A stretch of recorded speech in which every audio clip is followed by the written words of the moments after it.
Coucou, j'espère que vous allez très bien. Bienvenue sur ma chaîne. Aujourd'hui, on se retrouve pour 3 nouvelles histoires paranormales. J'espère qu'elles vont vous plaire. On va découvrir ça ensemble.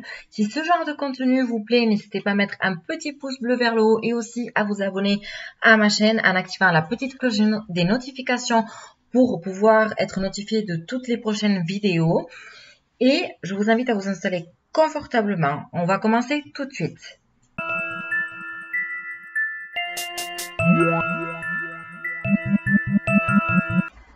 Le cas Smurl. C'est en 1972 que les Smurl aménagent dans une maison de West Pittston, en Pennsylvanie. Pendant près de 2 ans, les grands-parents, les parents, Jack et Janet, et les 2 filles, Dawn et Heather, y vivent heureux. Les choses commencent à se dégrader à partir de 1974. Ce ne sont au début que de petits détails matériels, mais ceux-ci s'accumulent et font naître un sentiment d'insécurité qui s'accroît. Une tache sur le tapis du salon, la télévision pourtant éteinte qui prend feu, puis des traces de griffes un peu partout dans la maison. La petite Dawn, particulièrement touchée par ces événements, raconte qu'elle voit des gens flotter dans sa chambre. La famille, ne trouvant pas d'explication à ces phénomènes, effectue les réparations qui s'imposent en priant pour que cela s'arrête. Mais en vain. En 1977, les dysfonctionnements se font de plus en plus fréquents. Les appareils s'allument et s'éteignent sans raison. Aux griffures s'ajoutent des traces de pas. Les objets se déplacent ou tombent de manière aléatoire. Et puis, il y a cette odeur de mort qui traverse parfois la maison et rend les enfants malades. Le bonheur d'accueillir de nouveaux enfants s'en trouve fatalement souillé. En 1985, les phénomènes prennent une tournure véritablement violente. Il y a d'abord ces disputes et ces obscénités qu'on entend résonner à travers les murs. Elles rendent les Smurl fous, mais suscitent aussi l'inquiétude de leurs voisins. Jack et Janet dorment peu et sont sans cesse sur leur garde, tandis que leur fille, Shannon, manque de se faire assommer par le ventilateur du salon. À la fin de l'année, Shannon est violemment tirée de son lit par une force invisible et traînée jusqu'en bas des escaliers. Les Smurl sont traumatisés. Ils ne peuvent vivre en paix chez eux, mais ils n'ont nulle part où aller. L'église semble sourde à leur appel. Mais Ed et Lorraine Warren les ont entendus. La venue des Warren, qui confirme la possession, ne fait qu'empirer les choses. Leurs prières et les différentes opérations qu'ils tentent excitent les esprits et la vie des Smurl devient un véritable enfer. Les violences et les apparitions sont désormais quotidiennes. Le couple parlera même de viol. Désormais, leur infortune est largement médiatisée. Curieux et spécialistes du paranormal se pressent dans la maison comme dans un zoo. Diverses opérations d'exorcisme de grande ampleur sont menées. Le dernier semble fonctionner et, pendant 3 mois, la famille goûte une sérénité qu'elle avait oubliée. Puis, un soir, l'odeur de putréfaction revient, plus forte que jamais. Malgré les prières de toute la famille, Jack est violemment agressé. Cette fois, il perd tout espoir et quitte la maison pour toujours. Après leur départ, l'église fait un dernier exorcisme. La famille qui s'y est installée depuis ne s'est jamais plainte. Voilà pour la première histoire qui était assez longue. C'était assez longue comparée aux autres que j'ai pu lire avant.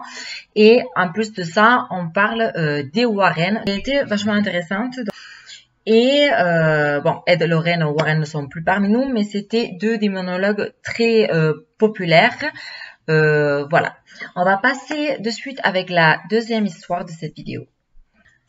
La malédiction de Tecumseh. Le nom de cet ancien chef d'une tribu Shawnese signifie jaguar céleste ou étoile filante. Il défend toute sa vie ses traditions et ses territoires contre la colonisation américaine. Il prend même part à la guerre de 1812 entre les États-Unis et l'Angleterre en combattant du côté des Anglais. La légende raconte qu'il aurait maudit le président William Henry Harrison ainsi que tous ses successeurs qui seraient élus lors d'une année finissant par un 0. Le président Harrison meurt d'une pneumonie à peine un mois après son élection en 1840. Élu en 1860, Abraham Lincoln se fait assassiner en 1865, tout comme James A. Garfield, élu en 1880. McKinley, réélu en 1900 et Kennedy, élu en 1960. Harding, élu en 1920 et Roosevelt, réélu en 1940, décèdent également pendant leur mandat, mais de maladie. Cette fois, les seuls rescapés de cette hécatombe sont Reagan et George Bush, mais tous deux sont victimes de tentatives d'assassinat pendant l'exercice de leurs fonctions. Voilà pour la deuxième petite histoire qui était plus courte que la première. Forcément, on avait une histoire assez longue pour la première histoire. Elle était assez courte, assez intrigante aussi. Donc, est-ce que c'est bien lui qui l'a maudit ou est-ce que c'est le fruit du hasard? On va passer de suite avec la troisième et dernière histoire de cette vidéo. Les portes du Trianon. Les spécialistes du paranormal s'accordent à octroyer aux lieux chargés d'histoire, la grande et la petite, des propriétés spéciales. Ces lieux sont souvent habités, parfois même maudits. Il est un autre phénomène tout aussi inquiétant que l'on peut observer dans de tels lieux, celui des portes temporelles. L'expérience traumatisante que vivent Charlotte Moberly et Eleanor Jourdain alors qu'elles visitent le château de Versailles en est un exemple terrifiant. En ce jour de 1901, il fait beau lorsque les deux jeunes femmes entament leur visite des jardins. Elles décident de se rendre au Trianon. À mesure qu'elles avancent, elles voient le temps se détériorer.